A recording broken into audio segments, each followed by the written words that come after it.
Hello everyone, I'm Eleonore Balenci, journalist and facilitator for today's conferences. I'm very excited to welcome you to the final event by Atsa. We're together until 4 p.m. to attend conferences on Atsa's four favorite sectors: EdTech, Green Tech, FinTech, and Health Tech, of course.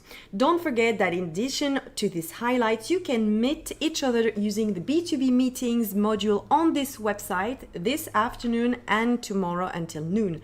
Mid-cap companies, SMEs, large groups and investors with needs and startups supported as part of the Atsa can answer them. And if you wish, you can also send us your question using the Atsa final event hashtag on Twitter, and we will be able to answer them maybe during our Q&A session. Otherwise, the team will moderate all the questions and answer them after the final event. So let's kick things off with the introduction of the day, and I'm happy to welcome here Pauline Press on set. Hi Pauline. Good morning. So Pauline, you are EU project manager at Technopole Brest-Iroise, a French business innovation center based in Brest. And if you don't know where Brest is, it's in the west of France, and last week it was in Brest that the famous Tour de France began. Anyway, back to Pauline. You are the coordinator of the Atlantic Digital Startup Academy, the Atsa. We also have Ruben Carandi this morning over the screen today.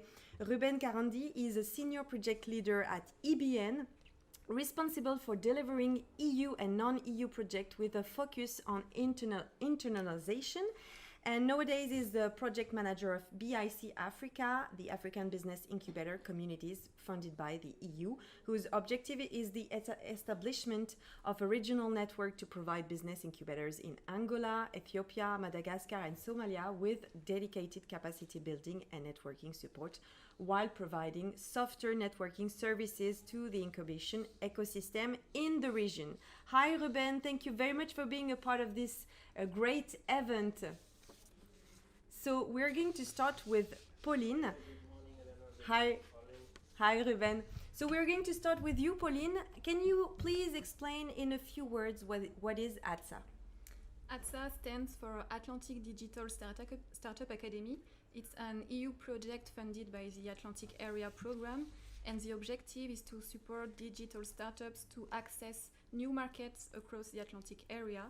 So to do so, we have developed a program including training, networking and events to help startups to define their strategy and to test their offer on foreign markets. So why was this project developed and why EU collaboration was necessary? Actually, digital startups need to address foreign markets quite early in their development if they want to scale and keep an advantage over their competitors. So, depending on their domestic market size, sooner or later they will need to sell abroad. So with Atsa, we give them the push to tackle international markets. Since 2017, we are collaborating with 10 partners to achieve this objective. And we are in the consortium 9 business support organizations from France, Spain, Portugal, Ireland and Northern Ireland, and we also have EBN, the European Business and Innovation Center network, in the consortium. Mm-hmm. So why we needed collaboration? Because we needed EU partners to accelerate our startups' internationalizations. So thanks to this EU partnership, we have developed connections between our territories, and now we hope that these connections will continue even after the project ends. So we'll keep supporting startups in their international journey. And we will be welcoming so many startups today. So thank you for following us. And actually, Pauline, can you give us some examples of several achievements by Atsa? Yes, so with Atsa, since the beginning of the project, we have supported more than 100 startups through workshops and EU bootcamp. The startups also participated in an EU demo day in Porto, where they have pitched their project before investors. And we also organized 2 Atsa delegations in major trade fairs in Europe, one at Dublin Tech Summit and one at Web Summit. And of course, also as business support organizations, we have learned a lot and We have improved our capacity to support digital startups through the organization of study visits and capacity building sessions. Mm-hmm. And so today we are celebrating the final event of the Atsa project. What is the purpose of this event? With the COVID-19 pandemic, we could not travel to trade fairs and organize soft landing activities as initially planned in the project. So with the partners, we decided to organize an online final event to allow startups to meet with potential clients from our different regions. So that is why we are organizing B2B meetings alongside the event. And the final event is also the opportunity to showcase the talents and skills that we have in the Atlantic area through the different conferences that will follow today. Yes, of course. Thank you, Pauline. You stay with us now that you have introduced the Atsa project. Back to Ruben. Ruben, can you tell us more about the lessons that you learned from this project? First of all, we have learned that preparation is key. Every startup founder knows that raising funds is a key aspect of every entrepreneurial journey, and this requires extensive preparations, commitment, and a clearly defined path to follow. To this regard, Atsa partners developed a one-to-one support mechanism in which business plans were built, pitching exercises were implemented, and introductions to investors were made. Secondly, we've learned now also that tailor-made activities are essential to maximize the impact of the projects for participants. A one-size-fits-all training approach does not work for startups. Startups should vary in accordance with their stage of development of the business, but also to their specific needs. So Atsa implemented this tailor-made approach, combining experts in residence, spending a whole day with the startups, together with training activities in group. Finally, we have confirmed once again that a good partnership is essential, bringing together all the project stakeholders in specific activities, including, for example, startups, coaches, mentors, business support organizations, investors, or implementing partners. As an example, we followed this approach when organizing events, and we've tried to plug them into larger events from partners that increase business opportunities and networking activities for the participant startups. Or we organized some events in collaboration with existing and consolidated networks of startups or investors, which resulted in an increased visibility for the events and also for the participants. So, Ruben, I have one question for you. What about the travel limitations imposed by COVID-19? Which lessons have you learned from these constraints? Well, we live in a digital era, and we all use smartphones, social networks, and we're having a lot of online meetings to interact and to network, and it's easy to think that we are shifting away from personal or physical activities, but what we have learned from Atsa is that personal interactions are key to relationship building, both from the professional and the personal purposes.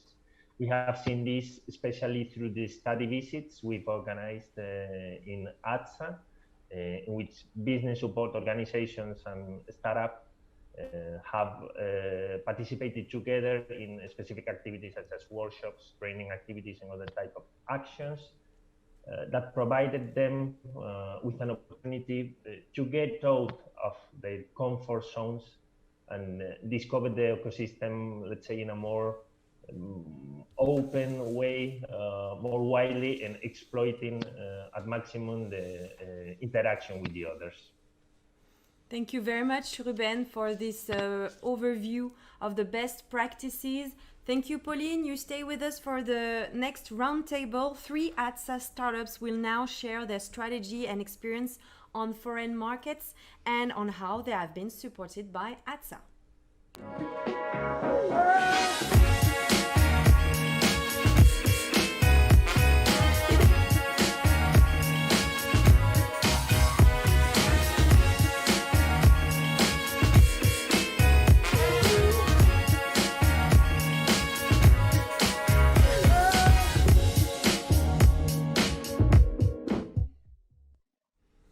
All right, so let's welcome Anna Dons, co-founder and CEO of Video Sherpa. She's going to explain in a few seconds what is Video Sherpa. We also have with us Jean-François Lecloarec, director at eLearning Touch. After 15 years of experience as a trainer, he specialized in the use of digital technology in training as a trainer and consultant, and then created the digital learning agency eLearning Touch in 2011, and the company now offers several ranges of services through 4 divisions: distribution of specialized software, media learning, studio, LMS, and training, with the creation of an academy dedicated to its clients.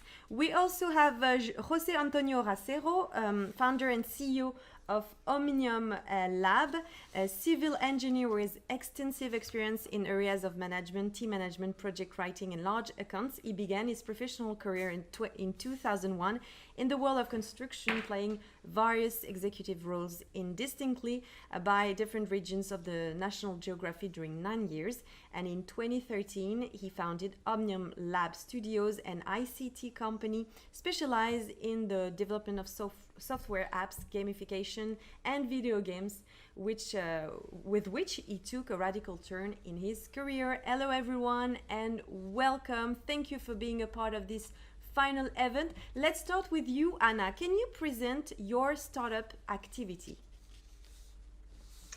Sure. Good morning, everybody, and thank you, Eleanor.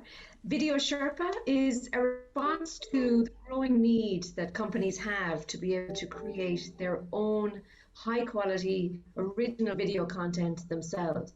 You know, video has become an absolutely essential tool for businesses, whether that is on a sales and marketing perspective, internal comms, for training content, and the ability to be able to create that internally to a high standard, but to streamline the process for diverse and remote teams. That's where Video Sherpa comes into play.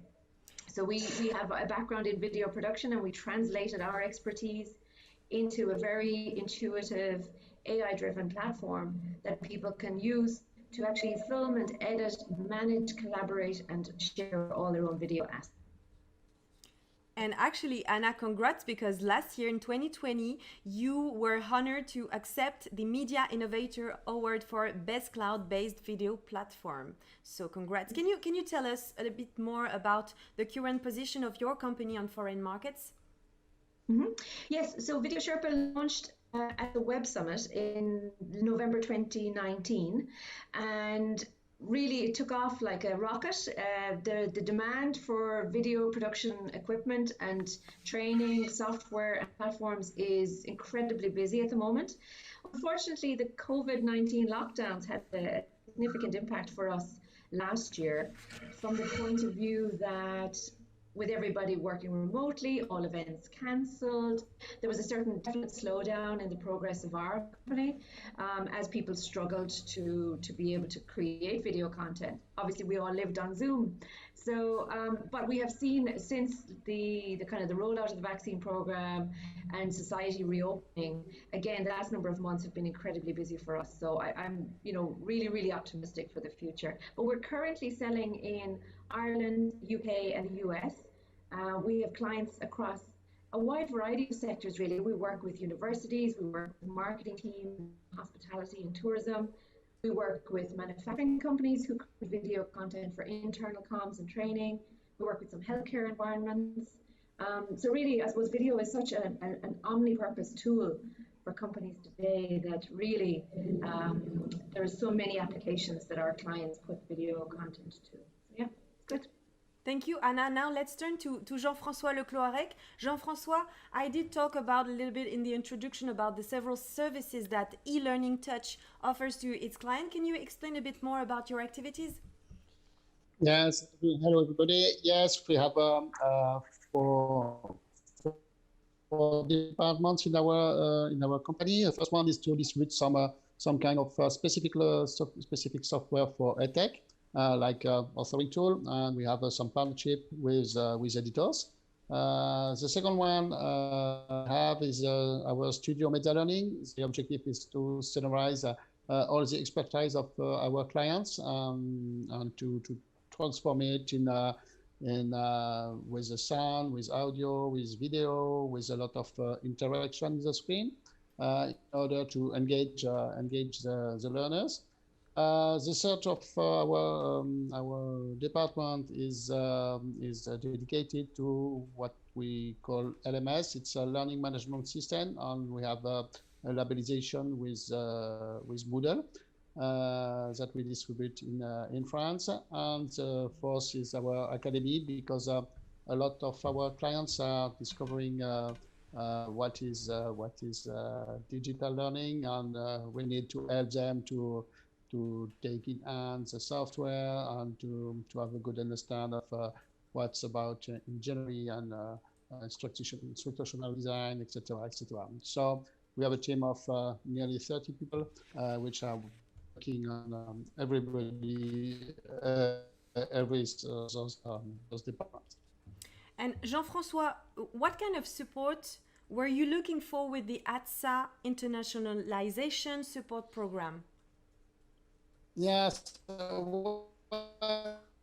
what we look after is it's two things. It's to have a good understanding of the ecosystem of digital, and not only edtech, because we are focused on our job, which is training, but it's very important to also to keep open to all new things. And not talk about videos. It's something a bit new in e-learning also. So it's very important to see what is possible. So it was a first thing that was why we found this program very interesting.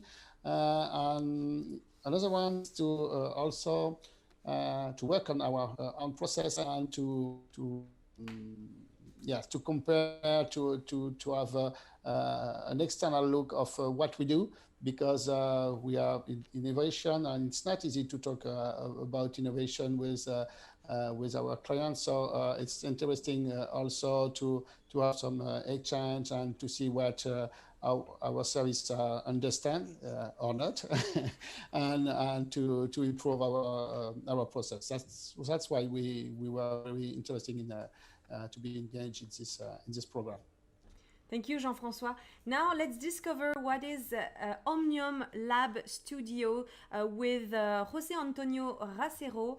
Hi, José Antonio. So what is your company? What is an ICT company? Can you explain what are your activities? Yes, hi. Lab is a software development studio or agency specialized in promoting digital projects. We develop all kinds of technical projects, custom software, apps, webs, e-commerce, and also video games. We love challenges and usually participate in projects that need a technical team to support them. So in our 9 years of existence, we have made a lot of type of projects, even in very small projects or projects with for abroad. I mean, in which we made a company, for example, a web platform in Tanzania or like this.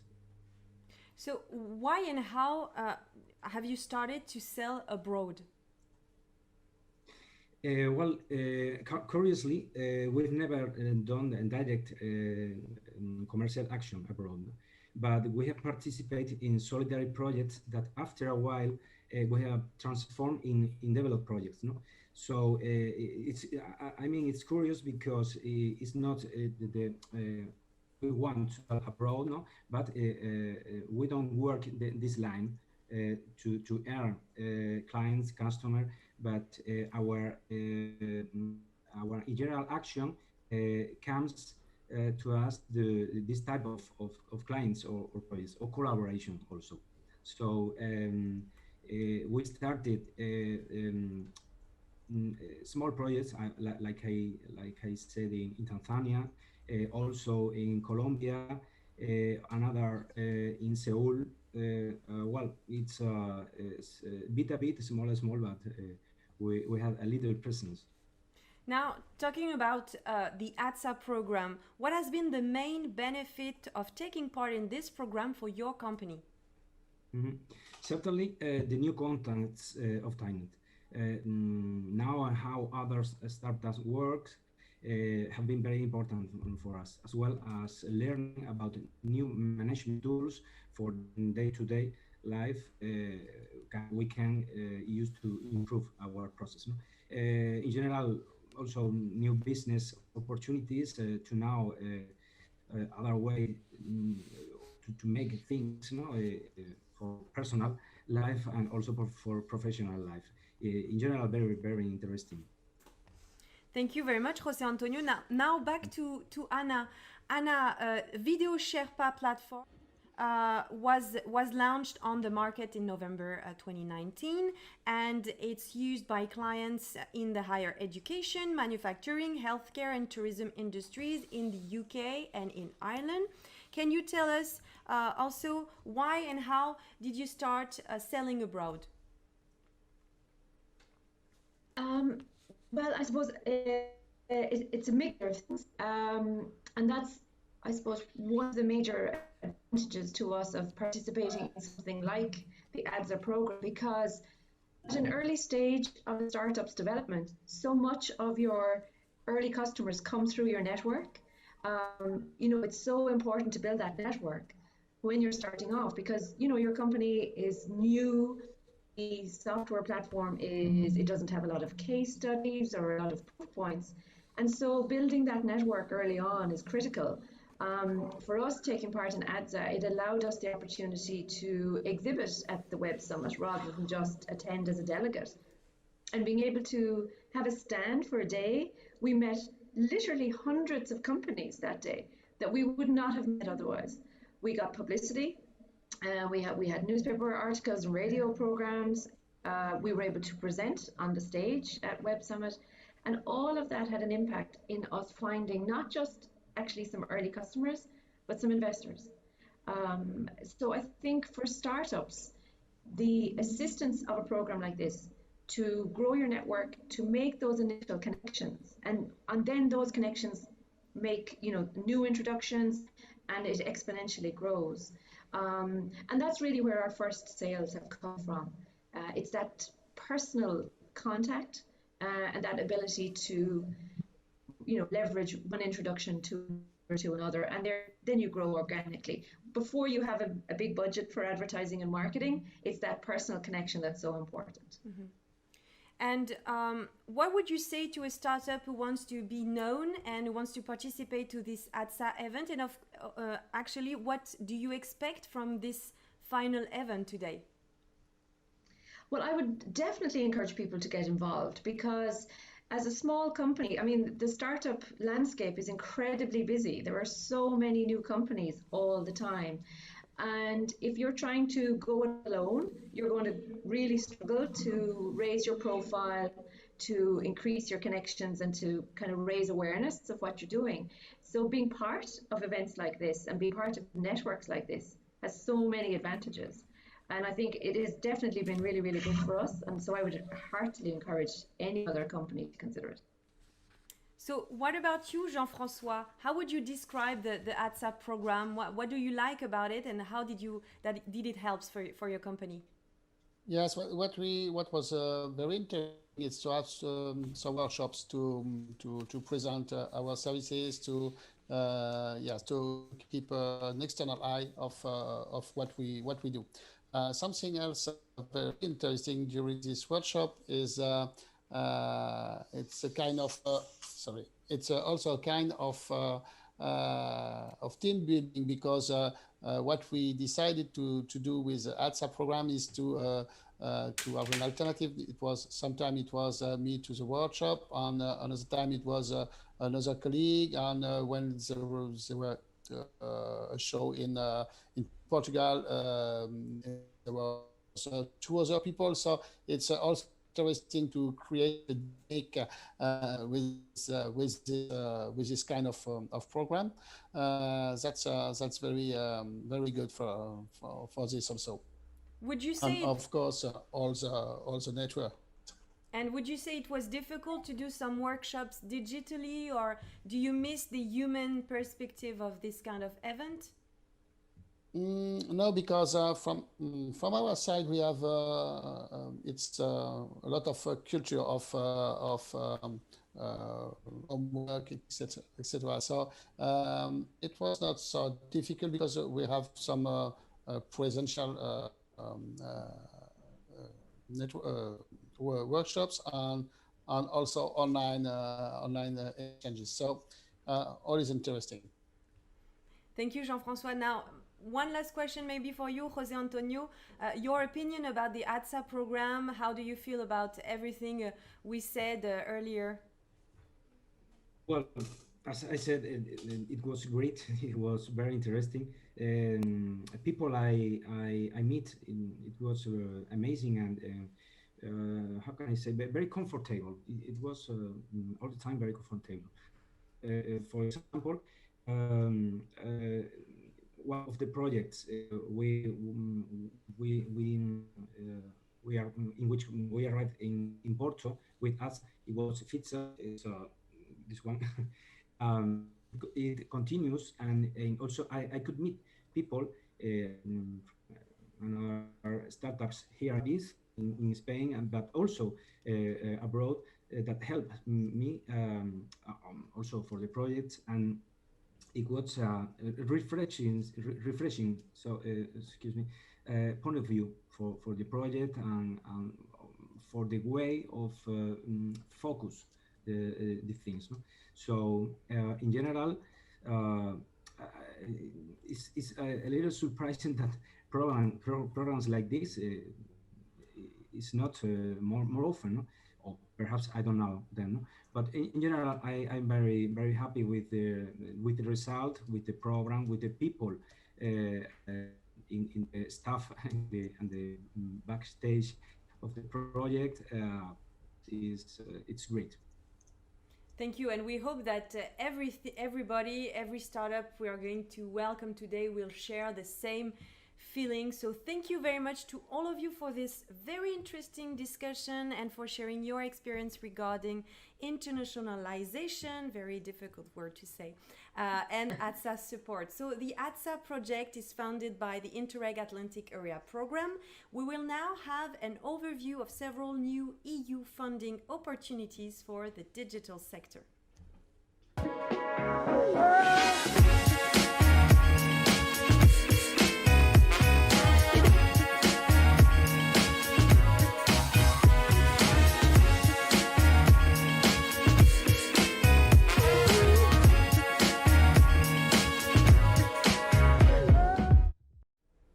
Welcome back, everyone. We're still here for the final event by Atsa, the introduction conference, and we are going to do the next roundtable, focusing on the overview of several new EU funding opportunities for the digital sector. First, regarding the Digital Europe program with Isabel Moreira da Silva, who has 25 years experience on European project management, started in Brussels at the European Commission.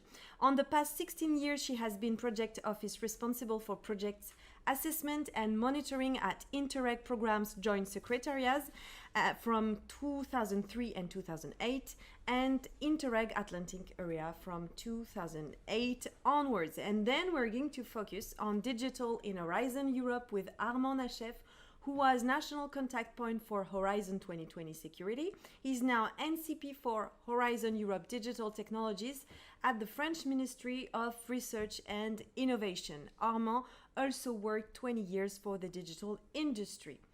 So Isabel, can you briefly present yourself and the new Interreg Atlantic Area Program overview of the future program priorities in relation, of course, to innovation and digitalization? Thank you very much again. As you said, I'm a project manager and I'm actually managing this project, Atsa, and I must say that I'm very proud of it and the results. And it was a pleasure to hear to hear the feelings that people have from the project and the project results. And this is our main goal. I mean, to have good feedback from the project. So now you asked me to do it shortly, so I'm going to share my, I don't know if it's possible, I prepare a presentation. Yes, of course you can. PowerPoint. Can I do it now? So let me see. Okay.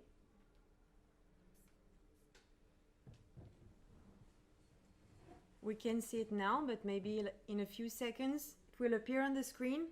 I will tell you if it's okay. Okay.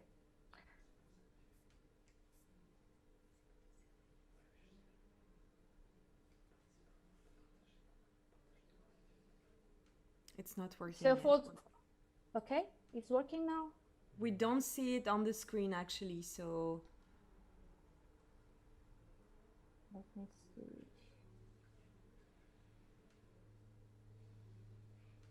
Because I'm seeing on the screen, that's one.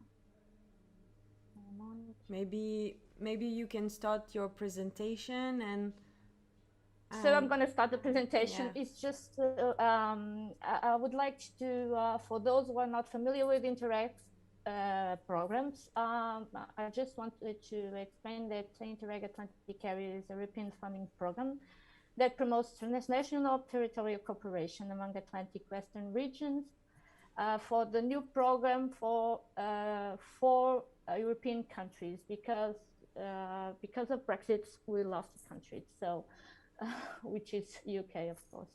So now we count on Ireland, France, and Portugal, and Spain to keep going.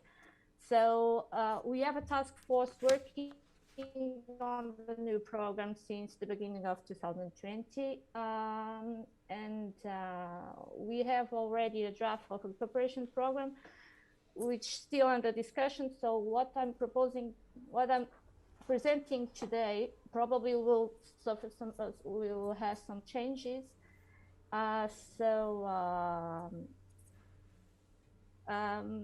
You asked me to present the priorities. So the priorities that have been identified by this working group were 4 priorities, which is blue innovation for competitiveness and economic sector of the economic sectors, blue environment, blue sustainable and social tourism and culture, and a better governance for cooperation in the Atlantic area.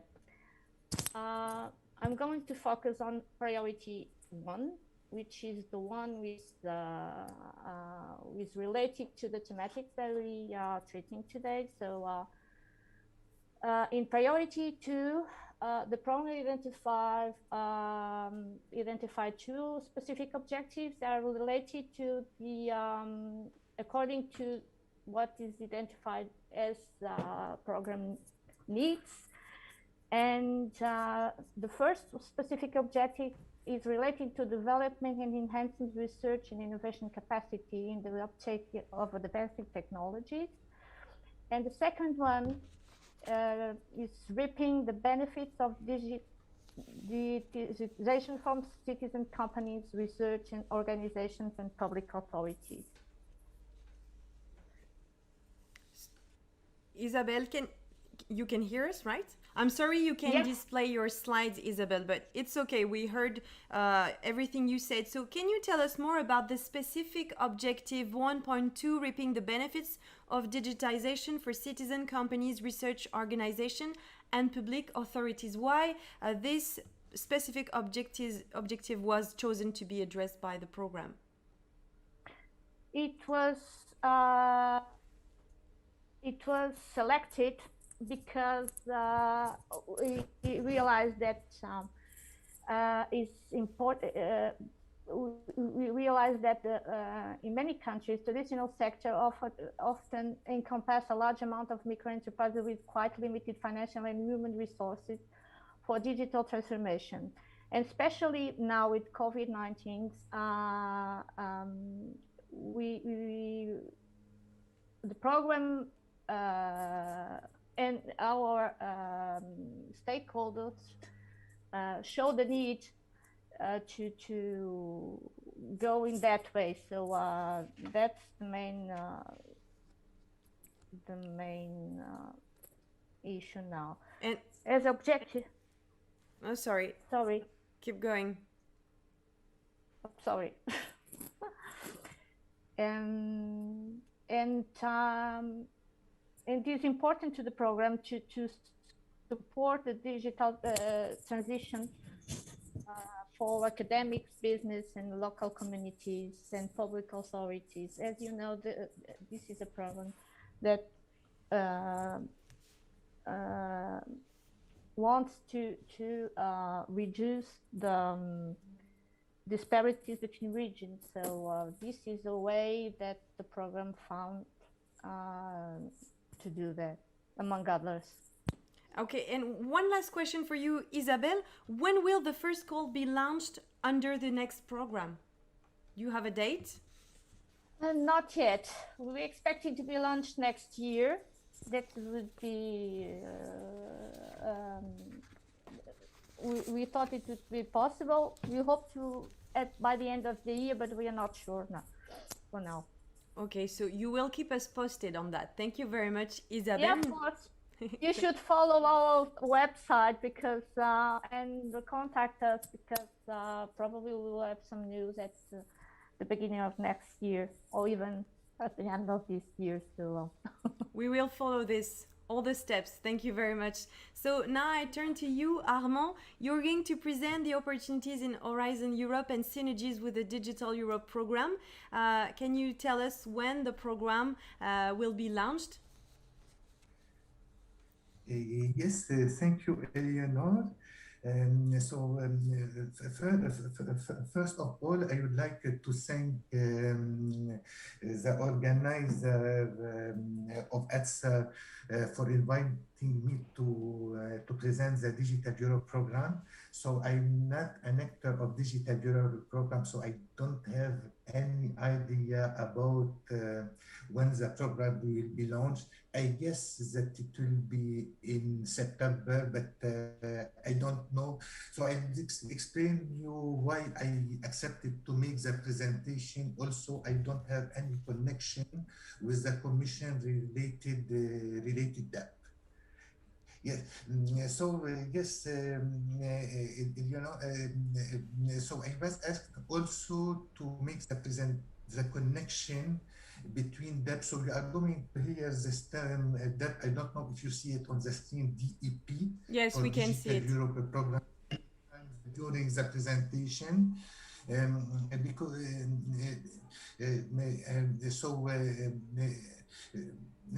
also my function is national contact point for Horizon Europe, which is another program. I felt really legitimate to speak about the DEP because this new program was created to be the link between all the initiatives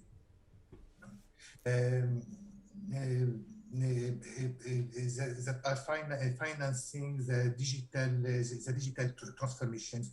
So it's really a duty for everyone to promote the Digital Europe. So let us see the links.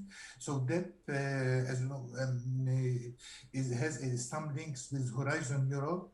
Horizon Europe is a program of research, development, and innovation that's very known, and I think everyone knows Horizon Europe between us.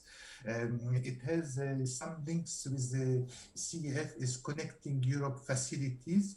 that focuses more on the telecom infrastructures as such.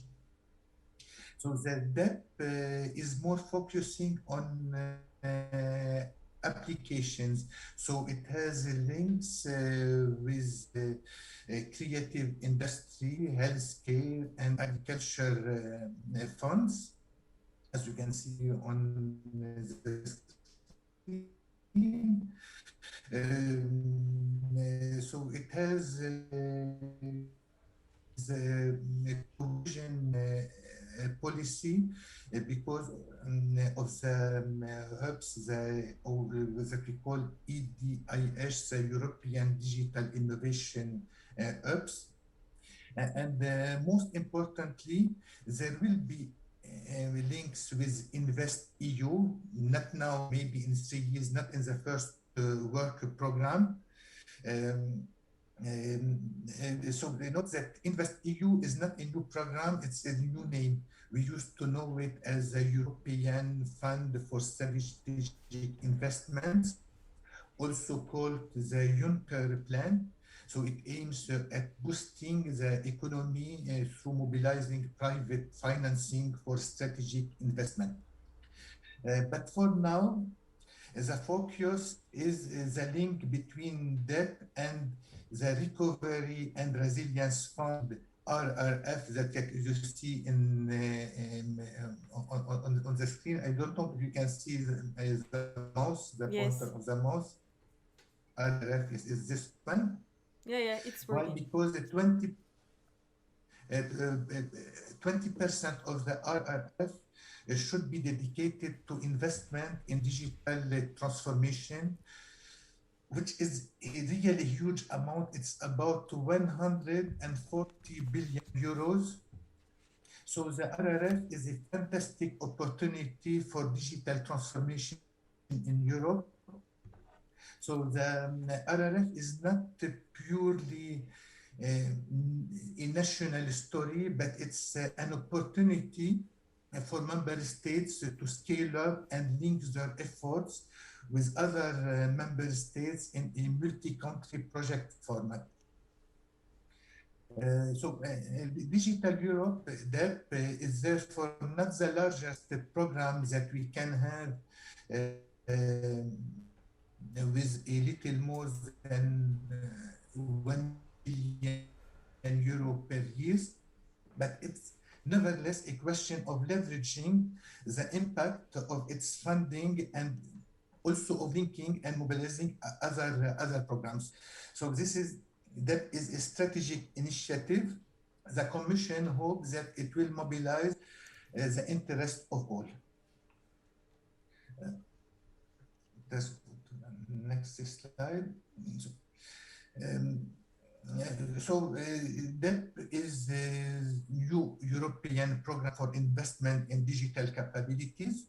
The first objective of this program is to acquire and deploy digital tools that help boost innovation in Europe and modernize the states.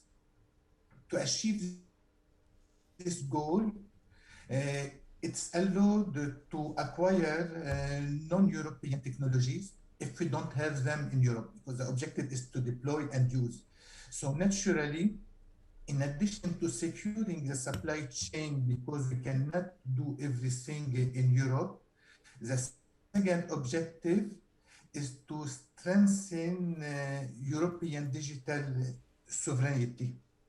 A good definition of digital sovereignty is our freedom to innovate without asking permission from others. So DEP has two characteristics. First, it's a capability program. It's not an R&D program where we are asked to find a better technology. In this program, we seek to innovate in a short time by deploying previously validated products and tools. These tools must have the third feature That means they must be findable as F, accessible as A, interoperable, and reusable. So the second characteristic of debt that is co-funded, which gives its importance. Its budget of which is 7.5 billion euros over 7 years, will double with co-financing from member states and the private sector. And of course, as we say, so the synergies with other programs will be really, and especially RRF, will be really huge. The content, let's say the structure of RRF, so the content of the program is placed in 3 dimensions, as you see on the screen. So the first dimension is the horizontal dimension, which is the technological capability dimension, in which we can focus on 3 technological priorities and on human skills. So the technological priorities are HPC, high performance computing, that are the supercomputers, artificial intelligence, data and the testing facilities, cyber security. And in any capability program, training, education, development, and advanced skills that are critical in the digital areas are part of the program. The second vertical dimension is the dimension of the vertical sectors and the social challenges, such as climate, energy, healthcare, food, mobility, or manufacturing. This dimension is omnipresent in the program. So therefore, to set up successful project in that, it's necessary to build alliances with the right players and in the relevant sectors. Finally, the third dimension is the depth dimension, and it's very specific to the depth program. So the program aims to deploy capabilities in all the regions of the European Union. So through the European Hubs of Digital Innovation called EDIH, the Commission is trying to unite and connect our forces in all the regions in Europe to achieve the scale we need for the digital economy. Thank you very much, Armand. You had other slides to present? Yes. But actually, last thing I would say is, so I'm presenting on this slide what we are going to have in the work program. I took them from the regulation because the regulation is really very well done, and we can guess what we are going to have in the work program from the regulation. It has, I would say that for Horizon Europe, the work program is already launched. We know for data AI, the deadline is the 21st of October.